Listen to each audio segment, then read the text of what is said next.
the truth about technology. It doesn't work out the way you intend it. So just give me a minute. I'm going to try to prop this phone up right here and get this working. I think I got it now. There.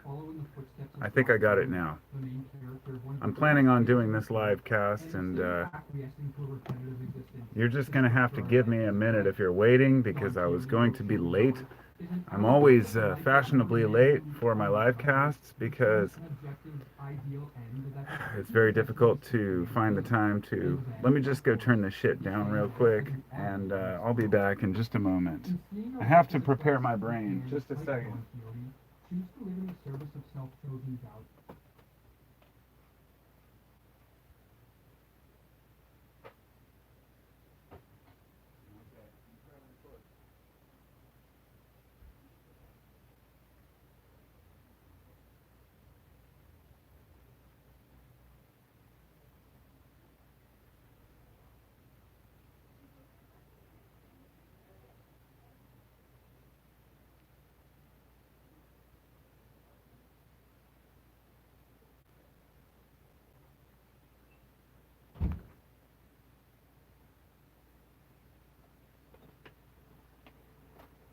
All right.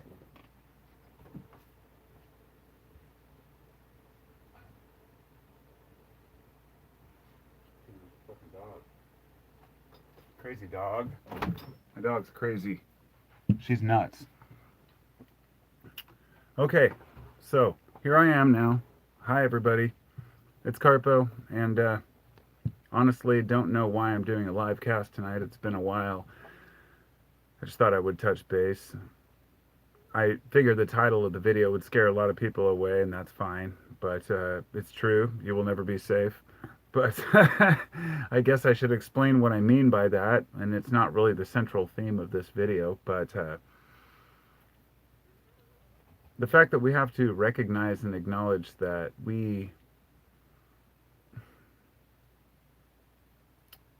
let's say, in a society like we live in right now, with all the bullshit that's going on around the world, it's really hard to have hope. It's really hard to have faith that things are going to work out just fine for humanity or society. But it doesn't mean that we can't endure life with the best ability. Let me think of how to word this for a minute. I'm going to start over. I'll say hi here. Hello, Eric. Hey, Jeff. Shaking hands with danger. Hello, Duder. Hello, Dekind Brew. Hello, Alex. Hello, Ryan. Hello, Dan. Hello, Corey. Hello, everyone. Hello, Nikki. How is everyone doing today? Where I wanted to go with this particular topic is, it's interesting. I don't know. I have no fucking clue how other YouTubers do their lives, if they plan it out and have a bunch of notes. I guess it really depends on what you're doing. But for me, I just have the spontaneous idea that I want to talk sometimes, and so I'll do a live. And I haven't done one in a while. It was something that I started doing a while back, just kind of as a once in a while thing after I've been, had a few beers and I felt inspired enough to talk to people live. But then there's part of me that also just likes to be able to not upload a video if I don't like it. I guess putting myself out there like this is kind of a little trickier than people might realize. But anyhow, one of my subscribers asked me when I was going to do a live again, and I thought, well, why not just do one tonight? So here I am. What I wanted to talk about is, I guess, multifaceted. It's a very open-ended topic. I'm more than willing to talk about anything that people want to discuss. I'm not here to preach to you. I'm not here to tell you what's real or what's true or, my thoughts on reality, even though that's pretty much what I do every time I make a video. The idea of safety and why I used that title was simple, because we live in a world where we always take risks. We're constantly taking risks. Every time we step out the door or get into our car, we take a risk. It's the irony is that so many people, for example, are afraid to fly, yet they drive their cars to work every day, and you're much more likely to get hit by a car or get in a car accident than you ever would be crashing in a plane. But we have these delusions in our minds that certain things are more dangerous. Sometimes something comes around that we don't quite understand, and we at first don't know how to handle it or how to deal with it. An example would be hearing a scary sound in the dark at night.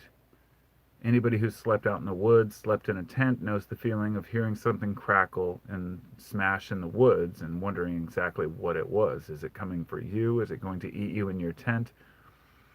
But usually it turns out to be nothing big. And even if it is something big, the chances of you being affected by it are so slim that it's not worth worrying about. You need your sleep. Now, compare that to what's going on right now with this pandemic situation. At the very beginning, we heard a sound. We saw what was going on. We panicked a little bit. We started taking extreme precautions. The goal was to slow everything down and stop the spread, right? 2 weeks to stop the spread. Then we finally were able to get the vaccine. Everybody is happy. Everything's dandy. And now the CDC is going back and telling everyone, even if they have it, to wear a mask again.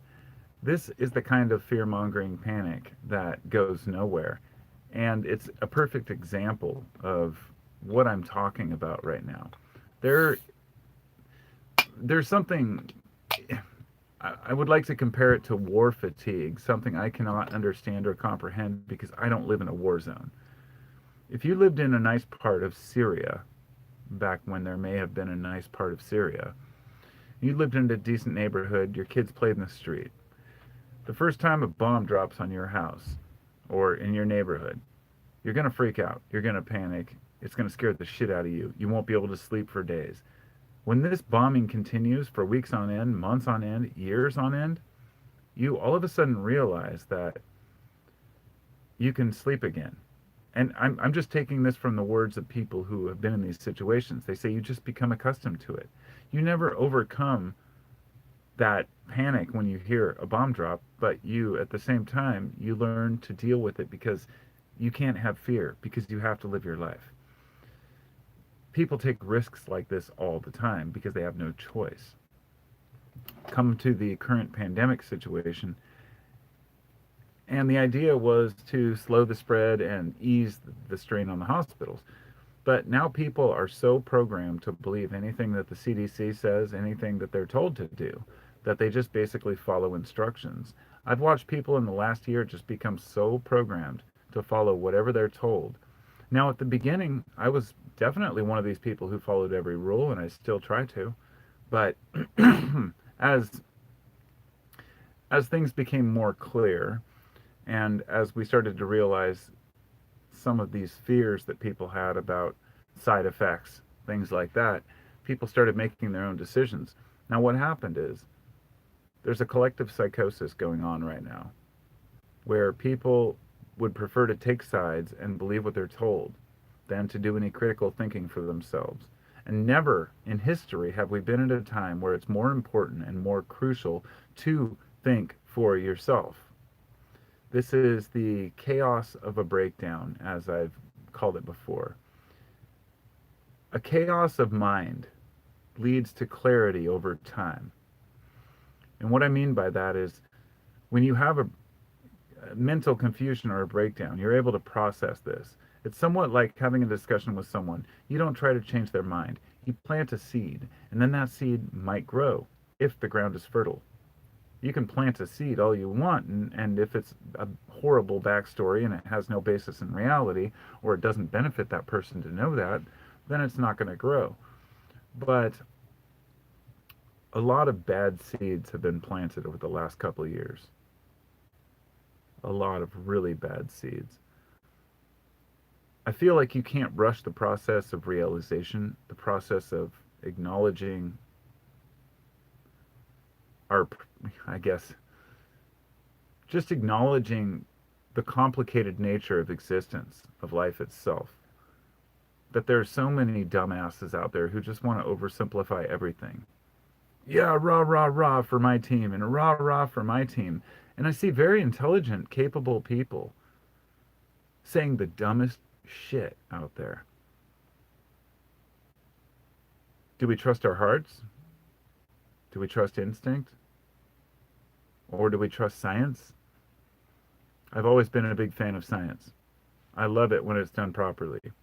In fact, science to me is, if there were to be a religion of choice, it would be science done properly. Because science to me, when I was asked by some Mormons who showed up at my door the other day, they're like, well, do you believe in God? And I said, how do you define God? And when we got to the bottom of it, I said, the woods are my nature, or I should say, the woods are my God, nature is my church. I said, when I go out into the middle of the woods and I sit there, I have realizations, connections, and feelings that I cannot share with anyone else. Feelings that give me insight into this existence and give me a gratitude for being alive. And then I think about all the people who have never had that, who are so stuck in this concrete jungle, this city life, this reality that everything is hustle and go.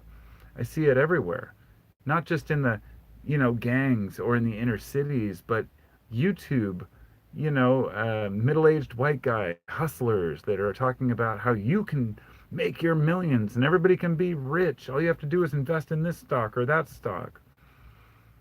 The dishonesty of people, even the folks in the prepper community, who I've always been a prepper in a way. I like to prepare for disaster, for anything, emergencies. I like to have the things that I might need in case of something shit that happens hits the fan. But then I see these prepper channels where these guys are just there to make a buck. Like, by the way, here's where you should buy your prepping supplies and make sure you get this and this and this. It's like the whole world right now is so fucking fake. It is so fucking fake. I don't even know what to add to that. It's like, I had a friend a few years back, probably 10 years ago now, who was my old weed dealer. And he'd come over, and he was one of those guys who had lots of money because he sold lots of weed, and he didn't know what to do with it all. One of these guys who would go out and buy shit he didn't need. And one day he was talking about his t-shirt and how it cost like $150. And I was kind of laughing and rolling my eyes. Like, well, why? And he goes, well, it's nothing. These jeans were like $400. And I looked at him and I said, because he's like a hippie type dude, or at least I took him that way. But I was like, why would you spend $400 on a pair of jeans? And he says, oh, because these last forever. They're good jeans. They last forever. And I looked down and I said, I've had these Levi's for 20 years, and they're fine, and they cost me $30, $40, or maybe even 20 at Goodwill. And I think it was at that moment, it was one of those kind of moments of realizing just how different two mentalities can be. For me, I'm the guy who brags about getting the cheapest. He's the guy who's bragging about spending the most. I'm sorry if I'm getting off track, but I'm leading to a point here. The point I was going to make is that we are so programmed by this advertising world to believe that if we have a name brand, if we just have the right sneakers. Look, the sneaker community is fanatical. If I were to make a video just talking shit about sneaker collectors, I would get so much hate, because there are people who love sneakers. There's nothing wrong with that. If you love sneakers, that's great. It's different than collecting sneakers than if you buy sneakers for thousands of dollars to wear just so you can say, look, I have this label on my foot. I'm the kind of guy who, if I did that, would wear knockoffs. I wouldn't care. Because if you're really all about image and looks, does it really matter?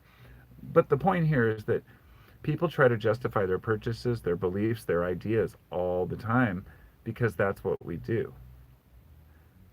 Now, it's because we're fearful of not being cool enough. And believe me, I know all too well. I'm sure that many people, not a lot of people out there who watch me think I'm a cool guy. But I'm sure some of you do. If you do, then don't, because I'm not. But but here's the point. When I was young, I was, let's just say I was a dork. I had the bowl cut. I wore the polo shirts. I was your typical kind of nerdy guy. Once I got into junior high, I was finally able to pick my own clothes. I wore this shirt called, it was a skater, a Tony Hawk shirt, but I had another one that said Persian Gulf Yacht Club. And then I had some MC Hammer pants that I would wear all the time. And this hat that I wore backwards with a rat tail, which I grew into a mullet. And I hung out with a few kind of dorky, like, I wasn't a stoner yet, but point being that after a while, I remember at the end of the year, I was looking at my yearbook the other day from eighth grade. Two of the top jocks in the school left, as they left eighth grade, they said that they leave a bar of soap and some laundry detergent to Josh so he can wash his Persian Gulf Yacht Club shirt. And I remember reading it back then and not really taking it badly. I was like, whatever. I didn't really care that much. Then I read it the other day and I felt the same way. Whatever, a couple of dorks. But I really realized the impact that might have had on my mental state at the time. I was a dorky teenager with bad acne, greasy skin. I had zits. When I met my wife, even at 23, I still had this huge mound. It was like a cyst on my face, and I got it surgically removed. My point that I'm trying to make here is that I've gone through some hard times. I'm not a cool guy. I never was. But I've realized over the years that that fear, that individuality is what created who I am today. It wasn't even that, but the year after that happened, my father passed away from cancer. And that made me even stronger. I went to school. He died on September 1st, and I went to school on like the 5th, on the first day of school. Thinking back on that, why did I go to school? I don't know. I remember my mom and I talking about it and saying, we just got to tough it through, just you'd be better off not sitting and thinking about it, kind of thing. And she was right. So we have a lot of ups and downs in our lives. We have a lot of problems to wade through. We're not always going to have the answers. But the simpler our lives are, the more passive we become. And this is becoming so extreme right now that because so many people are sitting there immersed on their fucking cell phones, looking at their Instagram accounts, looking at their Facebook. And who am I to say? I'm looking at my YouTube account. But I'll tell you this, I have deleted my Facebook several times. The last time was a couple of years back. I've never used Instagram on purpose because I've heard enough about it to know where it leads. All of these are tools, okay? But let me say this. When people say, well, social media is not about, good or bad, it's about how you use it. That's like saying the same thing about fucking heroin. I hate to say it and compare it, but it really is. In fact, the way that some of these apps work on our brains is very similar to cocaine and heroin. The way that the dopamine in the brain, the way that we're affected by these things, they're like drugs. How many times do you pick up your phone every day? Have you ever counted? You might not be one of the guilty parties. Perhaps some of you out there, and I'm sure the ones of you who don't will let me know, hey, I don't do that. But the truth is that that's because you have bragging rights, because most people do. There's a video by, can't remember his name, he's a DJ, but they used a cartoon that was made, I can't remember the creator, but it's an animation where it's based on the old Disney characters, but everybody in the whole video is walking along in lines looking at their phones, and in the end of the show they all fall off the cliff one by one, like lemmings falling off the cliff. And it really, I'll sit there and watch that video on the TV while I'm looking at my phone. So life is interesting. I think that one of the biggest problems we have is technology is making us pacified. Therefore, we're not taking the same risks and chances that we might otherwise take. And those risks and chances are the ones that make us better people and happier. I'm learning that we live to create comfort for ourselves, and then at some point we realize that comfort is holding us back. I have friends and family and people I know who have really easy lives, myself included, relatively easy lives, It makes us too passive. It's it's a problem. It really is. So we have to take risks. That's why we're never safe. That's what I mean when I say you're never safe. Because we shouldn't ever be safe. There's an old quote, you might remember the old saying, it's better to burn out than to fade away. God, what was that from? Was that from one of those stoned movies? One of the, God, I can't remember which one it was. But it's actually an older quote. And it's basically, it's better to burn out than to fade away, in the sense that it's better to burn out quickly in a flame. It's better to have a good, meaningful life than to live a long life. This is something I'm still learning. I'm 45 years old, and up to this point, I always wanted to live to be 100. Now I look and I'm like, why? Why did I ever care about that? I mean, I feel like I've wasted a lot of time in my life. But then I look back and I say, I've been raising kids. I've been doing a lot of shit. It's not a waste of time. It's just a very difficult time. And anyone who's raised children understands where I'm coming from. So deep breath. I'm going to flip back through these comments and say hello to anybody who's just joined us. Dan says he can't sleep, so he's glad he's living. I'm living all right. It's good to see you, Andre, as well.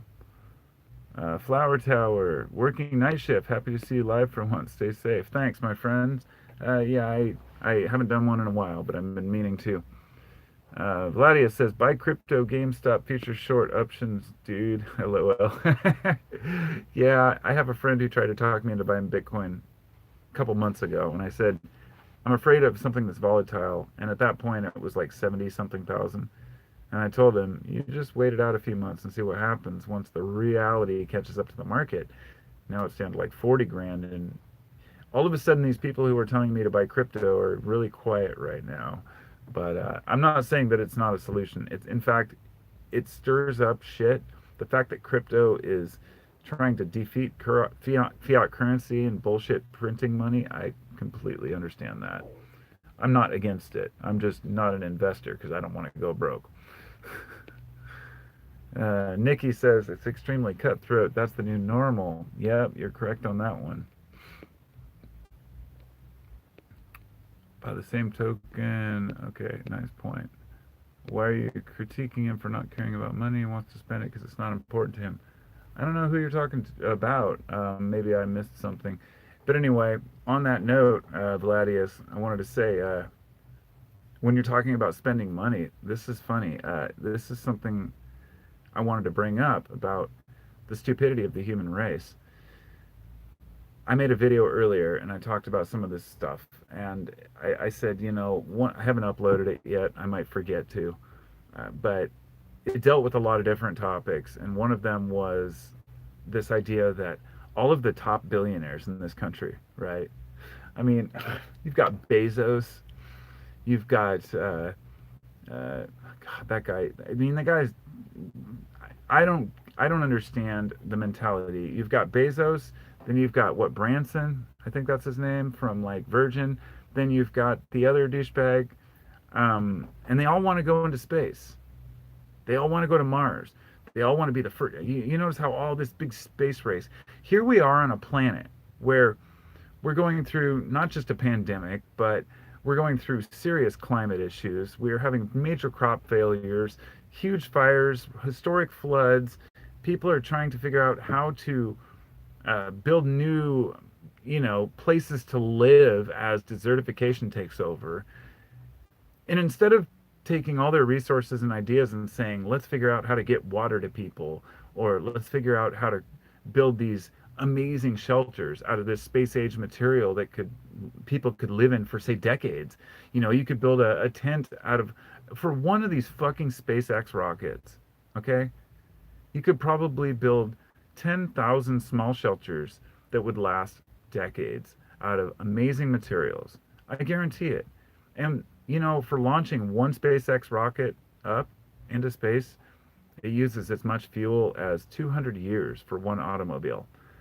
And we just kind of cheer it on. Yay, we're going to space. Yay, we're going to go to Mars. We're going to save ourselves from destroying ourselves. So I'm absolutely disgusted. And sorry, that kind of, when you said something about spending money, that's what triggered me to think about this. These fucking morons, these billionaires, all they can think about is escaping this planet. And I know some will defend them. Some people love Elon Musk. He's the one I didn't mention. I can't stand Elon Musk. These are people who don't really want to share ideas. They want recognition for the ideas. They want to come up with something unique and new. Oh, so let's come up with an electric car. Wow, good job. That was never something that other people came up with long before you. Good, you got batteries. The innovators are the ones who work for him, right? But he gets the credit. It's the same way that all the people who make any billionaire rich are the people who work for him, not him. Individuals don't become billionaires. People make other people billionaires. And then once they become rich, what do? They use it to buy back their own stocks, to uh, tweet out absurd, weird things that totally fuck up economies, and people listen to everything they say. I don't like the Branson guy. I don't like Jeff Bezos, and I really don't like Elon Musk. And let me tell you, none of it has to do with how much money they make. It's not about the money. I don't dislike rich people. I dislike what being rich does to people's brains.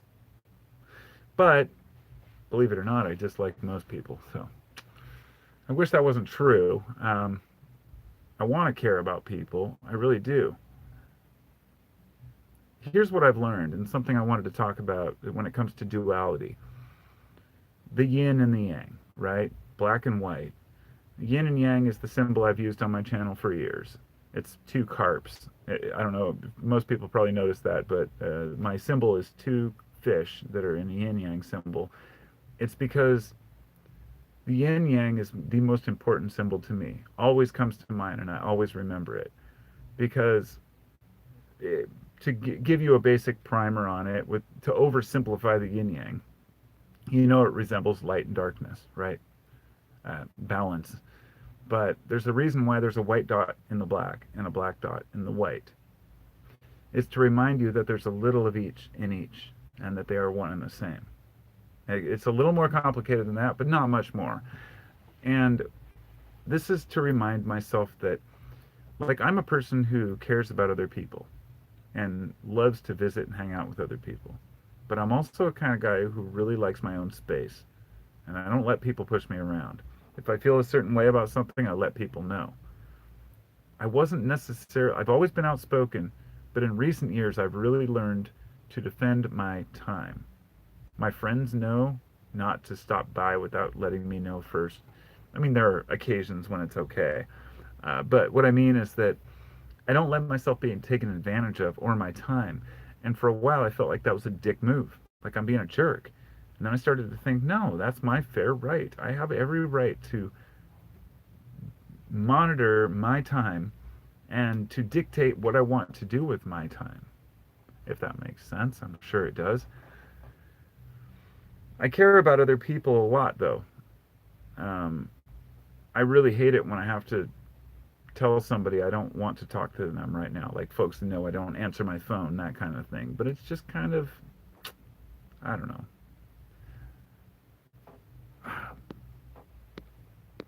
See if there's any more comments here. Yeah, Vlad, says they either want to get off the planet or dig deep underground. What it gives. That's a really good point with the digging underground, because Elon Musk owns the boring company as well, and he's been boring holes underground. And people are like, well, that's a good thing. We can have mass transit. No, Elon Musk absolutely hates mass transit. He said he couldn't imagine sitting next to other people. The tunnels that he's digging, the plans that he has, are to have his own Tesla cars in the tunnel. So you go into the tunnel, you get into a Tesla car, and you have someone drive you, or it drive you to where you're going. If that's not absurd, I don't know what is. And let me just tell you this. After seeing the fires from some of these Tesla cars when they catch on fire, I would not want to be in a tunnel with an electric car. But that's another story altogether. All right, so Jesse says, hey, Jesse, good to see you. He says, I wish our president had your mentality. Hey, brother, so do I guess. Maybe not, actually. I'm kind of preoccupied with thought about philosophy. Sometimes I've thought that leaders should have a totally different mentality, like they're supposed to deal with facts and figures. I am not a fan of Joe Biden, let me say this, but I can't stand talking about politics right now because everybody's so heated. Every comment section I see is just these scathing hatred of Joe Biden, and I'm like, I don't hate the guy. He's made a lot of mistakes in the past. I don't agree with a lot of his policies. Do I think he's evil or means harm? No, I just think he's ignorant and misled by a lot of people. And he's selfish and greedy, just like Trump was, and just like every other president in history was. And even Obama, which at one time I thought maybe Obama really was the wild card, the guy that got through. For those who think Trump was the guy who like got through and was able to win and like was going to be the savior, that's the way a lot of people felt about Obama, and the same thing happened. More drone strikes, more attacks, the same old bullshit. But Obama did try to pass over 500 bills through Congress that all got denied because the GOP vowed to not pass any one of his bills. Some of these did protect veterans and whatnot, but don't want to get into politics because that'll turn a bunch of people off. Who the fuck wants to hear about presidents, right? I sure as hell don't. Vlad says there's underground cities all over the world. This is true. They do. Yeah, yeah. Oh, good. EI or EMI. I don't know how to pronounce your name, but it's good to see you. EMI was the one who said, when are you going to do a live cast? So I let him or her know. Um, so I'm glad you were able to join because this was for you only. Says it's been a hell of a week so far. There must be something funky going on. Yeah, man. Dude, there's a lot of weird shit going on. A lot of weird shit, my friends. It's just a weird time right now. I want to share this weirdness with all of you because I know a lot of you as some of my regular subscribers, and pretty much everybody who watches any of my live casts or videos are regular subscribers because YouTube shadow banned my channel about a year ago. It took me until recently to figure this out. My subscribers have stagnated at the same amount for about 2 years now. After they'd been climbing steadily, and it was right after I talked about kratom and some other things. So for a while I tried to be a good boy, not talk about anything too controversial. And then I said, fuck this. This is the thing about censorship. It works against those who try to censor. At first, people might try to go along with it. But when they realize that they're being shadow banned or that they're not being promoted, they're just going to speak twice as much. Kind of like Brett and Heather, Brett Weinstein talks a lot about this.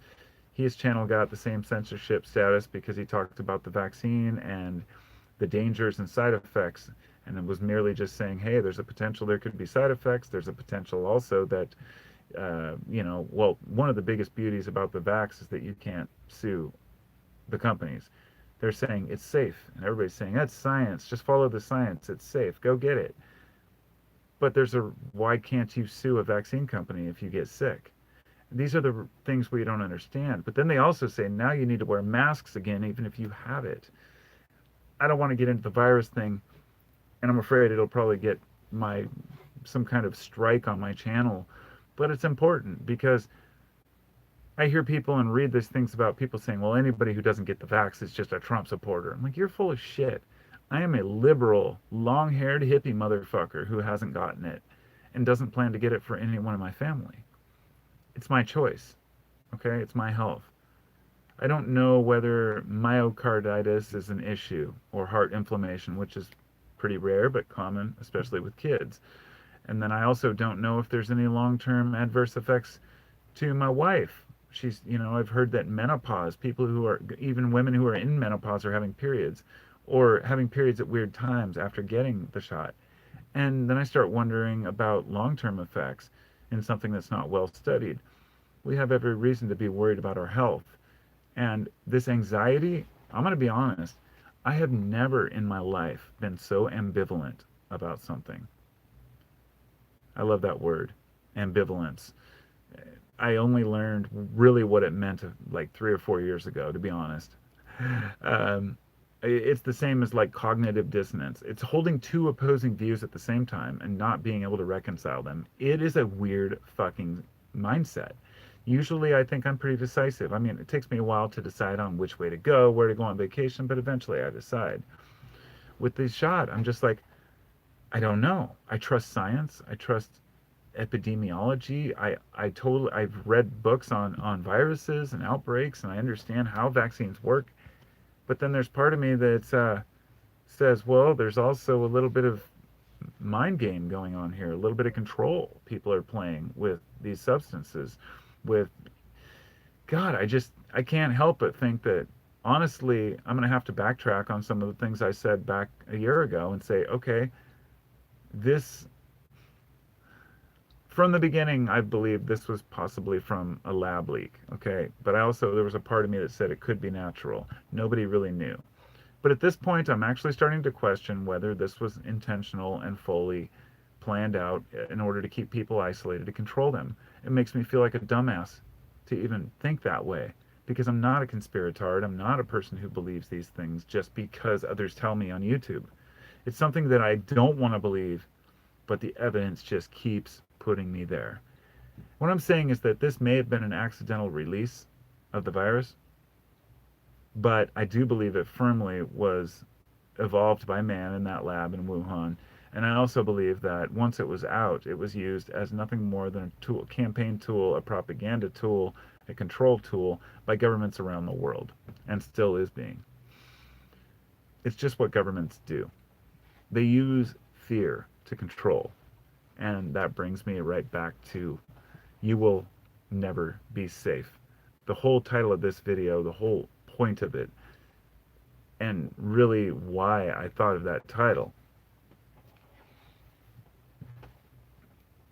you're never going to be able to go outside and not have a potential of catching some virus or a bacterial infection or falling on your face. We as a society take risks together. And sometimes we take them as individuals. But there comes a point when we fear things so much that we are immobilizing our society, which is what happened over the last year with the shutdown of our economy. I feel like I'm speaking from a different side right now, but it's just how I feel. Not a different side, but maybe a different viewpoint. So I'm going to read back through the rest of the comments before I continue, and if anyone has any questions, feel free to ask them in the comments here while I'm still here making this video. Amy says, hey Josh, I ran out of Kratom 3 days ago and fell into a depression. I just got some more today. It levels me out and takes away my depression. I don't feel high, I just feel better. That's dope sick, my friend. No, I'm totally joking. But that is very similar to the effects that people have when they consume, when they take, let me put it this way. People who are heroin junkies don't always get high when they dose up. Often they just get back to a level normal state.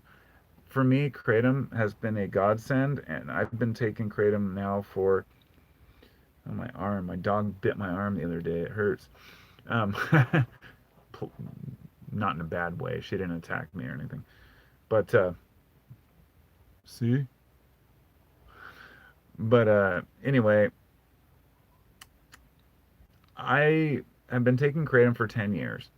About 5 years ago or 6 years ago, I ran out of Kratom one day at work, and I had to rush down to this local herb store to find some. It was the only way that I could work because I'd been taking a lot of it at that time. From the second or third year into taking Kratom, I've been taking the same amount. I went up for a year or two, and then I went back down. Now I'm back to taking less than a tablespoon at a time, which sounds like a lot to some people, but I usually take a tablespoon of fluffy Kratom, and then I scoop it off below the surface of a shallow spoon, so maybe 2 teaspoons, and I take that maybe 3 times a day tops. I try to keep it within that limit. I don't like a lot talking about dosage, but it's weird because I feel like I can't even talk about Kratom on YouTube. I used to, tell people about how much, is a proper dosage in my opinion and whatnot, and then YouTube deems it to be unsafe, and so I just say, each person has to figure out for themselves. But If kratom's consumed moderately and in respectable doses, it's just an amazing tool. But if you do quit using it, if I were to just say, I'm going to stop taking it today, I'll be honest, I would go through a few hard days. But let me put it this way. For those who say, oh, I had withdrawals for a week, you might feel a little tired, have yawns, maybe some restless leg syndrome for a few days after stopping taking it. Maybe even longer if you've taken it for a long time. But if you've been taking it for the right reasons, because you need it, then that small price to pay is nothing. If you had gone through some of the extreme back pain I'd gone through, and I'm sure a lot of you have, when I had sciatica, or some of the anxiety or depression or stressful moments I've had and how kratom's helped me, I'd do it all over again to just suffer for a couple days if I quit. And when people have said, have you ever tried to stop? I've said, well, no, but why would I? It's like with coffee. Coffee doesn't cause me any problems. I wake up and I drink it every day. If I don't have it, sometimes when I'm camping, I might be able to get away without even drinking any. Same thing with kratom. It's something I've noticed is if I'm out and about and traveling, I don't really need them as much. It is psychological, but that also shows physical, as people think. And I think kratom's a pretty mild substance. So, continuing on here. Lara. Okay, Amy says Lara. Okay, gotcha. I'll try to remember that. I don't know if you saw my message, but I want to be a patron and give back. You do a great job. Well, thank you. I appreciate that. I've had a pretty standard amount of patrons for a while, and I just want to say, any of you out there who are patrons, I really, really, really appreciate you. Whenever I do a podcast and post it on my podcast link, I always try to post all of my patrons, and anytime I make a video where I actually edit it, because I have a really crappy computer, I need a good one. I just don't want to spend the money. It's like they're so expensive. But when I do edit a video, I always try to put the names in too, and I want my patrons to know I do appreciate you all.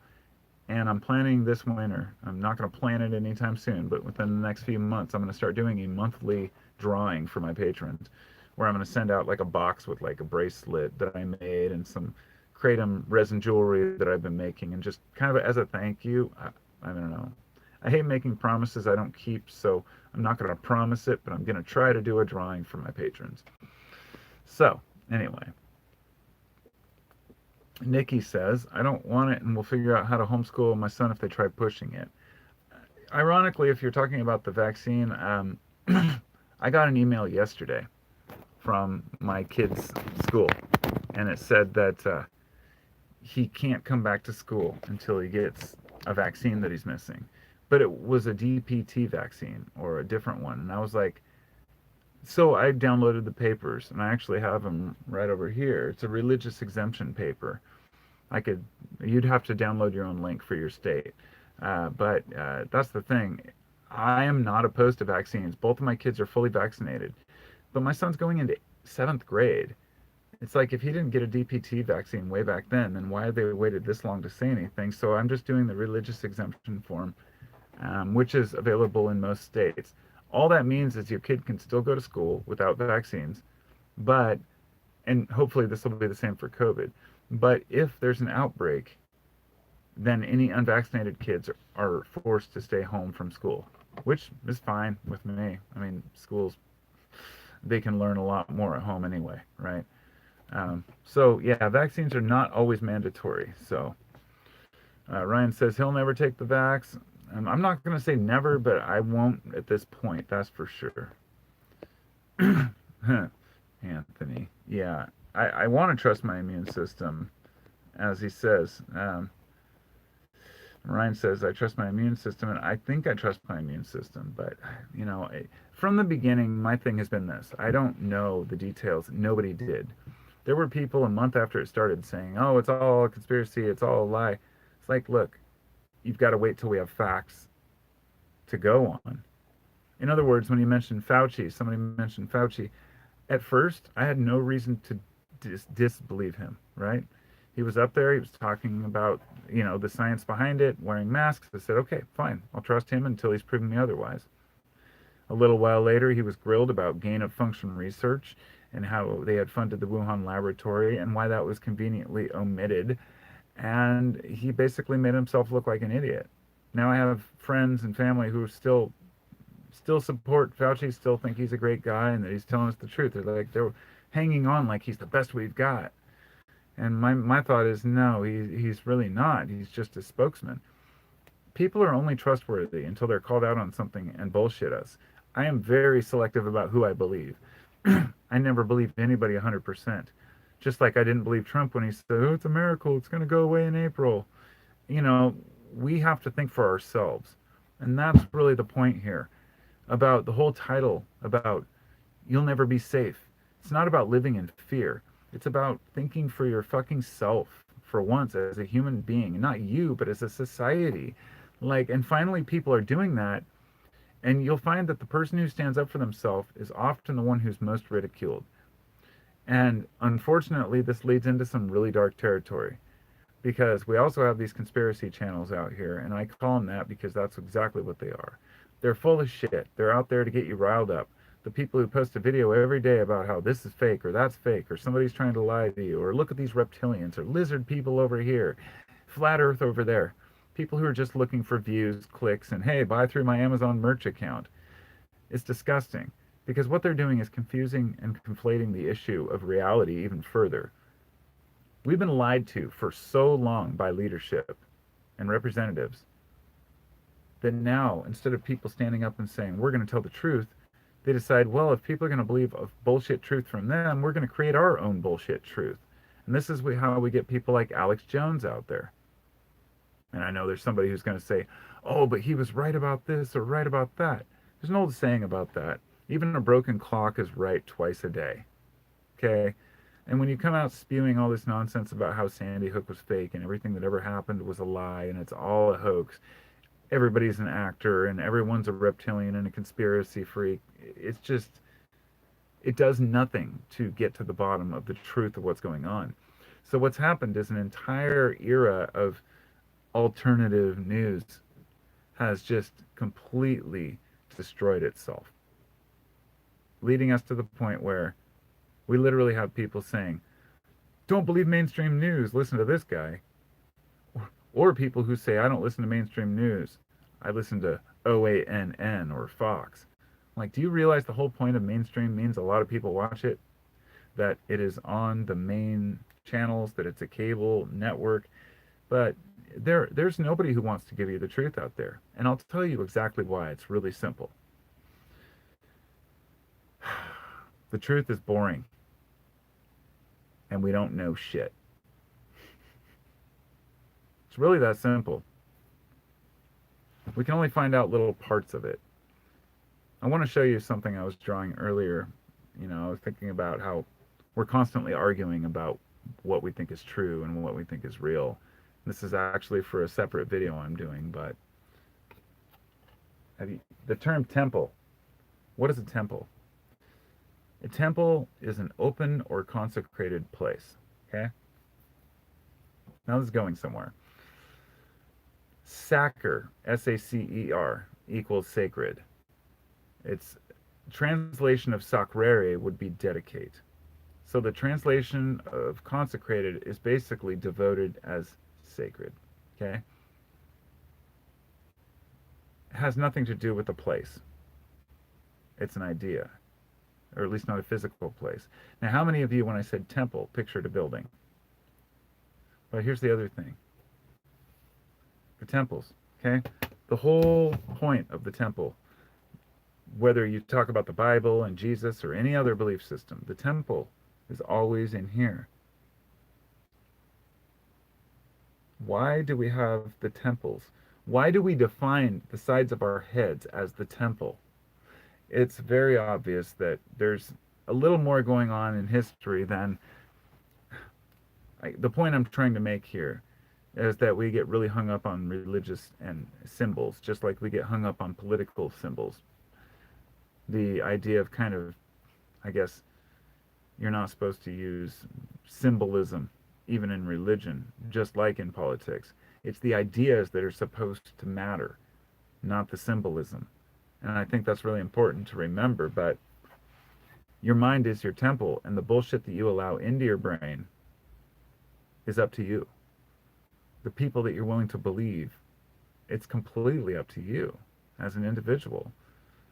What kind of bullshit do you want to buy into? And the scariest thing that I found is that most people don't want the truth. The truth doesn't sell because, like I said, it's boring. It's not that exciting. Instead of focusing on the 99% of people who are just living their lives, going about business as usual, doing their laundry, cooking food, trying to live a peaceful life, we're always focused on that 1% that is pillaging, murdering, raping, attacking, bombing, whatever it might be. I mean, tell me I'm wrong, right?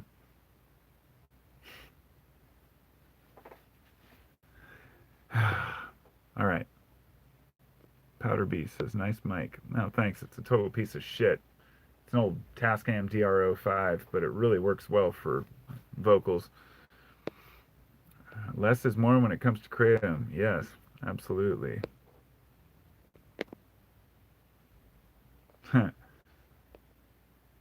COVID is. Amy says, so what's going on with the world right now? COVID has accentuated all the issues we face. People think that you're a weirdo if you're friendly. People just seem to be walking around like avatars. I know, and I didn't want to believe that at first. I really didn't.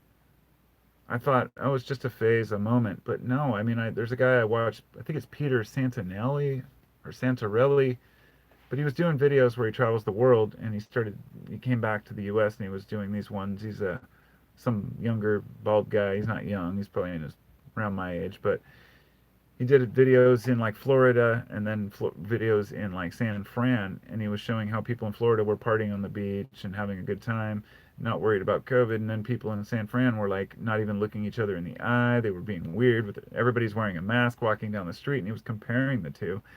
And I was thinking about like how that was kind of at one of those points where I was like, wow, people really are affected by this a lot more than I thought they would be. I don't know humans more than I know myself, right? Or my own family and friends. Even them you don't know very well, but it's really hard for us to gauge how everyone else is going to react. And in this case, I had no idea that people were going to get so whipped by this thing. And not even people who lost anything, you know? I mean, yeah, COVID has been rough for a lot of people, but oh no, you had to work from home for a while. Oh, gee whiz. Well, at least your house didn't flood out. I mean, look at the weather shit that's going on, or burnout. We've got a fire down south of here that's the size of fucking Los Angeles right now. It's ludicrous. There are a lot of things we could worry about that are bigger than COVID. And I think that at this point, that's really becoming pretty damn apparent. But a lot of people haven't figured that out. And a lot of people are still scared as shit. And I don't get it. I want to connect with people, Amy says, trying to impress each other but never really connecting. On that subject, that pretty much nails so much of what you know, what I can talk about here as far as the internet itself. It's not just, of course, about impressing people, but about getting a reaction. Reactionarianism right now is in its top form. Sensationalism in headlines, or what you might call hyperbole, is nothing new. But let me tell you, growing up with the news, as I was a kid in the 80s, it was pretty fucking boring. The newspaper headlines, the media might have some, oh, details at 11. You'd be like, wow, that's weird. I wonder what happened. But they would never clickbait you. The headlines were real stories. And then something happened in the 90s. People say that it's many different things, but most folks who were around agree that it all started with O.J. Simpson. It really started with Ronald Reagan's era when I'm not going to blame him because everyone always blames presidents, but during Reagan's administration, they got rid of the fairness doctrine. Now, the fairness doctrine had been around for decades. It was a doctrine that was basically a handshake between all the media companies that said, we're going to give equal time to both sides of a story, and be fair in our reporting and unbiased. A very simple thing to ask. It didn't last, obviously. What happened was the media company, and this wasn't the president's fault or the government, this was the media. All the media companies got together and they sued the federal government based on the First Amendment, saying that by telling us what we have to cover, you are banning our right to free speech. Now, in practice, this sounds like a good idea. This is true. This is a media company saying we can talk about whatever we want, and they are right. But what it led to was a complete division of news into left and right categories. And I watched this unfold over the last 30 years, and it's insane how bad it's become. After the O.J. Simpson trial, which was 24-hour coverage, this is when CNN and other agents, around the time when they started doing the 24-hour news channels and just pumping them out. 24-hour sports. You've got 24-hour fucking golf out there, I'm sure. It's insane what they have now. You can cover anything, but when people have the TV on 24 hours a day on CNN or any of these, I don't even remember some of the ones I used to watch when I had cable, but what was it, C-SPAN, and there's a couple others, but it was ludicrous, the kind of shit that they would put on there. Breaking news, Britney Spears. Okay, this is where it got ludicrous. And about 8, 10 years ago, I completely canceled cable, and then ads became prevalent again, and it's the same old crap over and over. But at least I'm not forced to watch the news or the media or listen to people's bullshit. But I got trapped in the same paradigm as everyone else, not knowing where to turn. I did trust the media at one time. People like Walter Cronkite. Some of these guys would step outside their comfort zones and cover things like the war. I believe Dan Rather got fired for speaking out about something, or maybe it was a Me Too case. God, you can't even tell anymore. But let me just say that there is truth out there and there is real journalism. And that's something that is very hard for us to explain to each other because we want others to believe what we believe. Like when a friend sends me a link about election fraud, like a few days ago, it's like my instant reaction is, oh God. But hey, maybe there is some. But I just get to the point where I just don't care. There's so much shit going on out there that I don't have the time or the desire or interest to focus on all the crap that goes on in politics. I'm dealing with my own life, my own circumstances. But I'm also a member of society, so I've got to be a little bit aware of the shit that's going on out there, right? Yeah. So, Jesse says, imagine if Hitler had today's technology, all the evil possibilities he could have the world. Uh, do people with unlimited power men also have similar evil intentions? The funny thing about Hitler is I am no fan of Hitler. Let me make this clear. I don't believe his intentions in his mind were evil.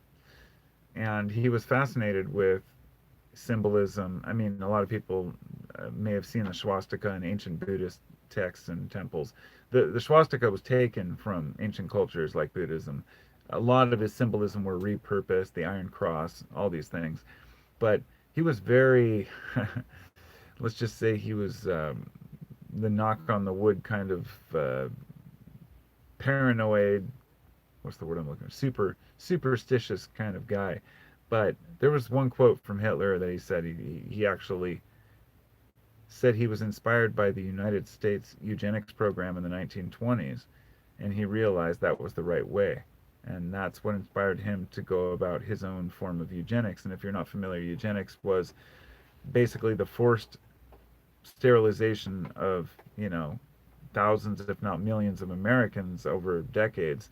Basically, anyone who was considered feeble or, you know, let's just say undesirable was snipped, and they weren't allowed to have kids, even without their consent. Everyone in psych wards, all it's a brutal history. But my point being that Hitler may have been an evil man, but his inspirations came from even more evil cultures. True evil hides behind a guise and appears with a nice suit and tie. They're all evil. They're all evil. Amy says, I'm an immigrant from Britain. Oh, really? Wow, I didn't know that.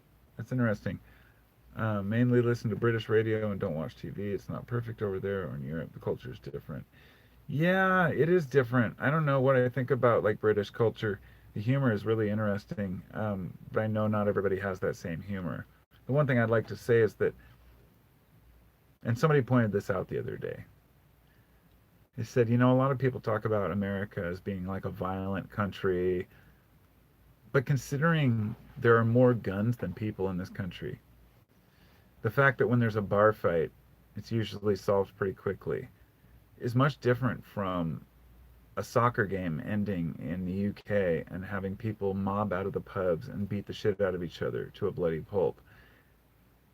Somebody pointed out that maybe it's because, oh, that's right, it was Doug Stanhope. He says maybe that's because in the UK everybody's got free healthcare and they can beat each other up and go to the hospital and it's no big deal. In America, you're like, oh, I don't want to chip a tooth, dude, we're good. I thought it was a kind of a joke, but a really good point because in America, even though we do have a lot of guns and we're considered a violent country, it seems like the people over in Europe are much more violent in the streets. And I mean, it's strange. Not always. Maybe I'm just misinterpreting or just watching the media component of it. But the same vulgar shit goes on over there. It's you can't escape it, I guess. Really, it's just life. Oh, you're in California. Okay. Well, just move the fuck out of California. That's all I can say. Get to the Northwest. We love it up here. It's not about liberal or conservative states, and I really wish people would stop getting so hung up on Democrat or Republican governors because governors don't choose where you live or your personal life. They make some basic decisions until 4 years later when another fucking douchebag is voted in. Meanwhile, what matters is the landscape, the economy, and California is falling apart. I hate to say it. It's the water issues are just one of many, many problems. But yeah, it's hard. It's hard to not see that California is facing a difficult future with people, so many people living in an area where the aquifers are basically depleted. It's scary.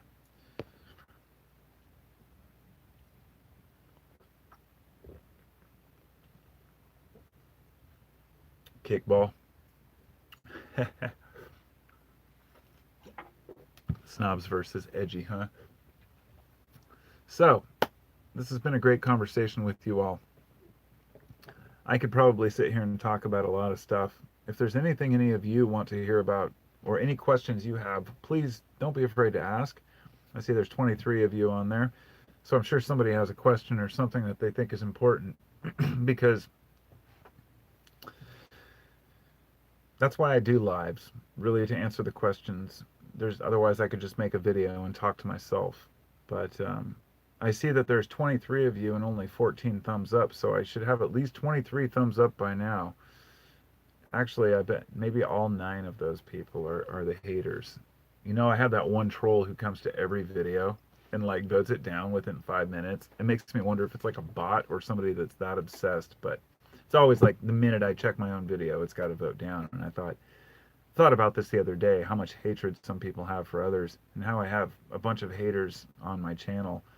And I think, why? I'm a nice guy. I don't hurt anybody. But I do have a cynical side, and that's why I created my other channel, the Cynical Skeptical Citizen.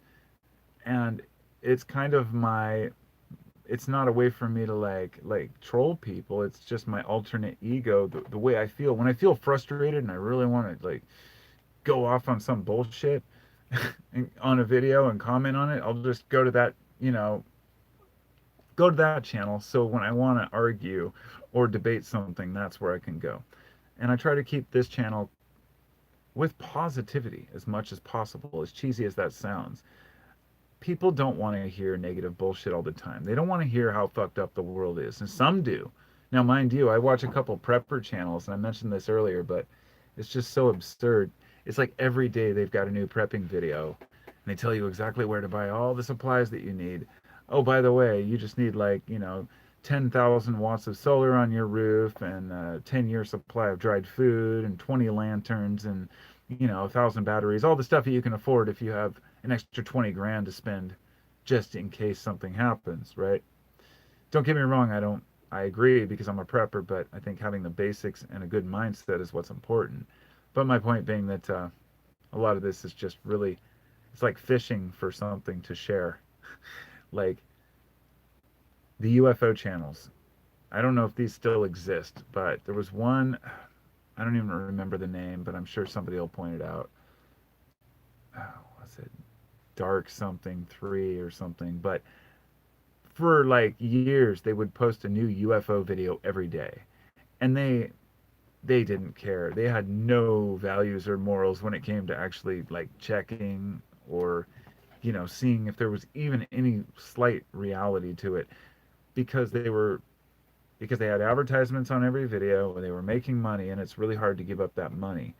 But people are so willing to lie to people knowingly to make money. That's part of what helps me lose faith in humanity sometimes.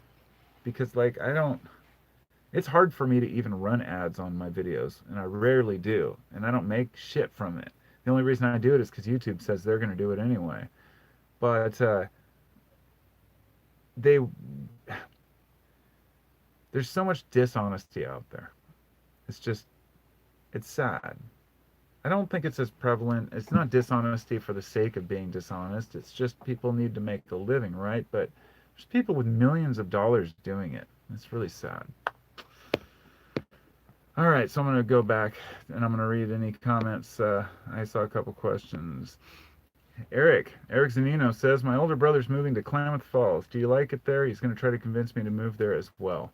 Oh boy. No.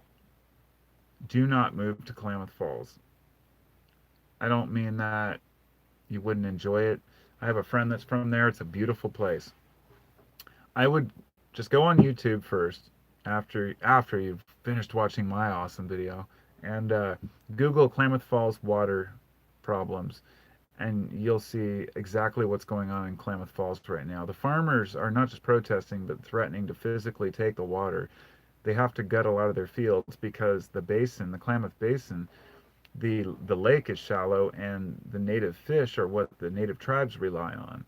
So they get first dibs and it becomes this contentious issue of protect the environment or give instant gratification to farm some crops which will end up depleting the water further.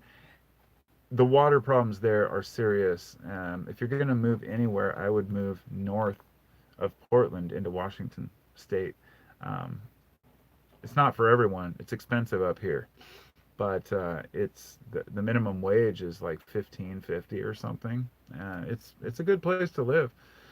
But I don't know. Klamath Falls specifically is on fire right now, I think, and also out of water. So that's a tricky one. So no. Thanks, Ryan. Thanks, Eric. Thanks, Nikki. Hello, Real Folk Blues. He says that thumbs downer is so on the ball and on top of your vids. I wonder if it's a bot sometimes. Talk about dedication. Yeah, it might be. Maybe YouTube just put me on one of those lists to vote down every time, but it's just weird because it's always, every single time. I knew somebody would point it out. Daniel Riley. He says Secure Team 10. Yep, that was the one. That was the worst UFO channel in history. That's right. If you're out there, Secure Team 10, you suck. God, so many of these channels were just so horrible.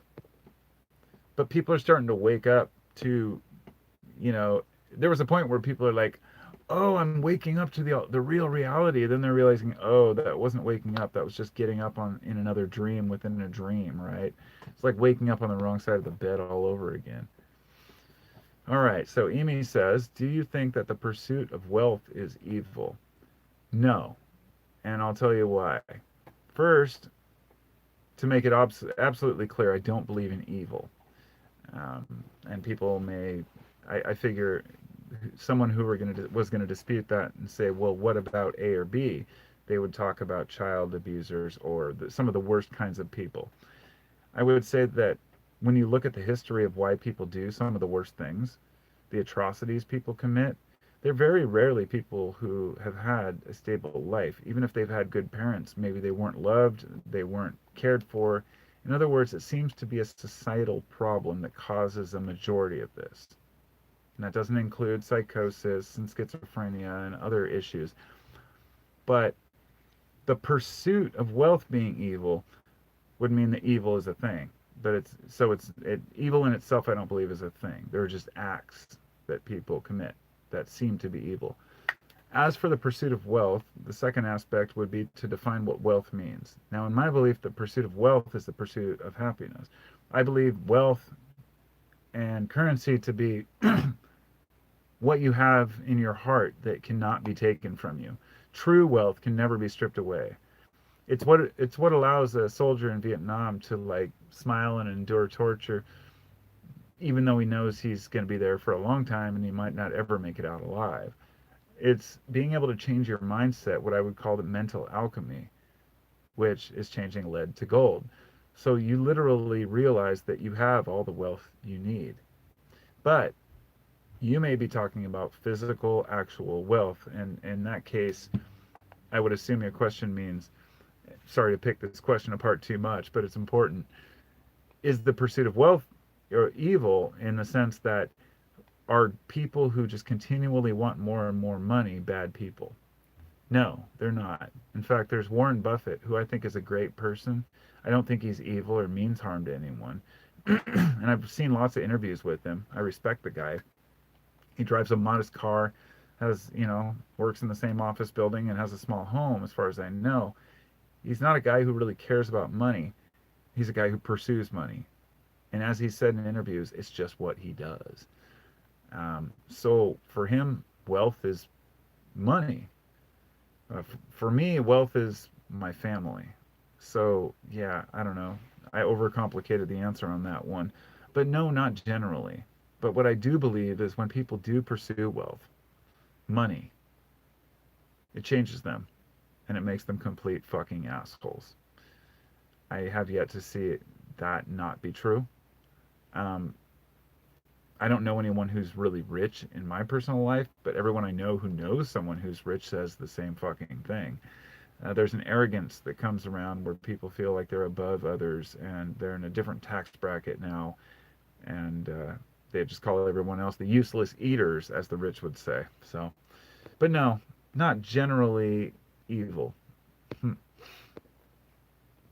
Real Folk Blues says, I don't even get notifications until 20 minutes after the video starts. Really?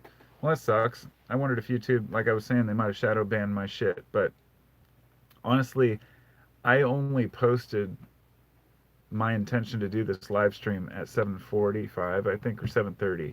So I really only posted it about 45 minutes before I started, which, I should have done it earlier, but anyway, so I tried. All right, Nikki says, you deserve to make money. I'd watch the ads. Your time and energy is worth something. I appreciate that.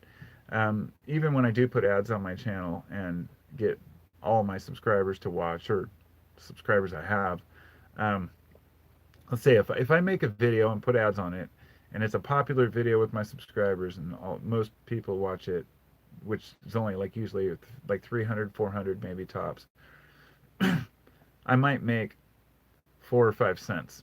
No shit. It's like, it's that bad. Like AdSense, the only reason I signed up is because they said, we're going to start putting shit on your channel anyway.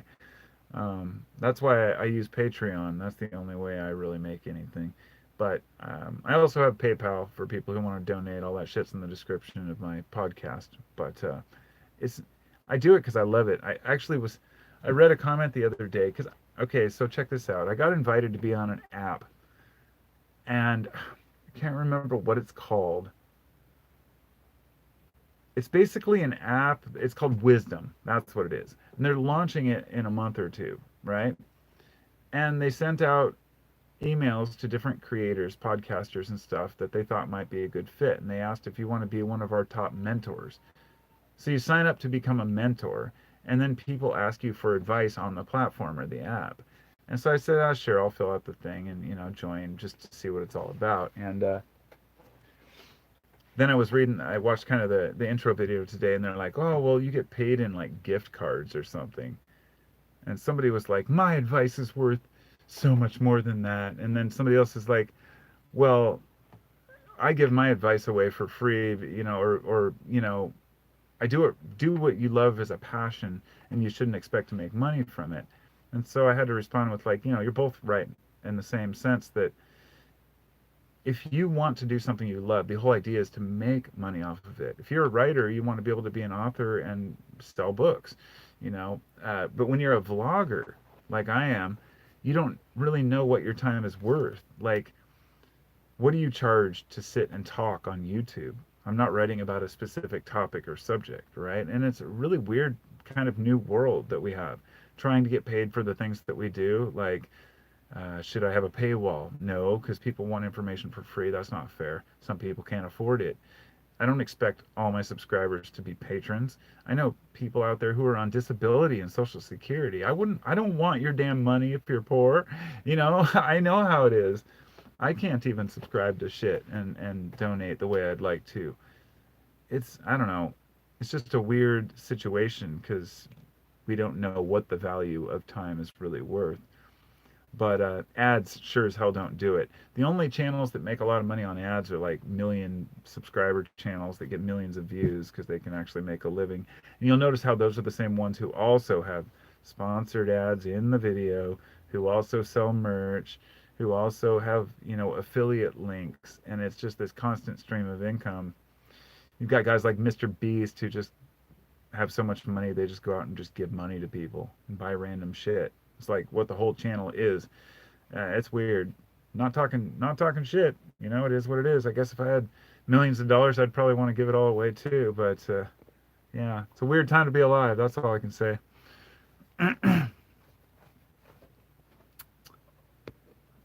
Okay, Vladius says, are you concerned about the Cascadia subduction zone collapse? Well, no, not the well. I'm guessing. I'm not sure what you mean by collapse, but whenever, for those who are unaware, I live on the West Coast, and the Cascadia subduction zone is much more dangerous and volatile than California and the San Andreas Fault. The San Andreas Fault is a slip fault which can only maximize at something like 8.7. It would be like the biggest earthquake they could have. Whereas we could have one here that's well over 9, which could be 10 to 50 times bigger than the biggest one in California. Over the last couple decades, they've done research on the coast and dug up sediment deposits and done core samples, and long story short, found that there is a recurring pattern of earthquakes about 300 years apart here in the Pacific Northwest. And there's stories from the Native Americans of these happening, and the last time it happened was in 1700, so we're overdue. And what it is the Pacific Plate, here's where I live, Oregon, Washington, the Cascade Slip is slipping under it in the ocean. When it finally tension builds, it drops. So the coast drops several feet, and that might be what you mean by the drop. I'm much more concerned with the infrastructure in North Portland, and basically it's sitting on sediment, which is what you would call liquefaction ready. In fact, they just did an assessment at the airport, which is across the bridge from me, a few months ago, and I read the article. A company came in and they offered to do explosion testing. So what they did was they detonated explosives a certain amount underground in order to listen to the echoes to figure out how much liquefaction would happen during an earthquake, thereby determining how much we have to reinforce the runways. If there was a big one here in Portland, the runways would literally sink. It's like 30 feet of mud there. It's right on the Columbia River. And without runways, you can't get materials in. But more than that, North Portland that has all the ports, that's all built on liquefaction material too. And so when we have a big one, all that's going to collapse. That's where the gas terminals are. That's where all of the rail yards are. That's where the shipping facilities are. That's where the ships come in on the Columbia and the Willamette rivers. And so, as far as the question, he says, "How much are you concerned?" I'm not. I'm aware of it. I'm not worried about it. Believe me, when it comes, it'll be nasty, and I'm convinced it'll probably happen sometime within my life. It's really the only big worry we have in the Northwest besides the volcano. I live near Mount St. Helens as well, which blew when I was like 5 years old. But, I'm not really worried about volcanoes, so. Amy says, I know 2 millionaires and they have more bodies buried than you can imagine, figuratively, and wouldn't bet past them literally. Probably. When you want to stay in charge and you want to stay rich, you've got to, yeah, make some decisions that you might not want to, I'm sure.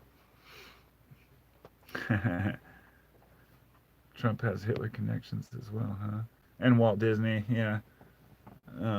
Master Flam, are you interested in history at all, Carp? Of course. What kind of a question is that? No offense, but of course I'm interested in history. I mean, how could you not be? I'm fascinated with history. I'm fascinated with the real history, but also recognizing that it's not always attainable. You can't always get the real history.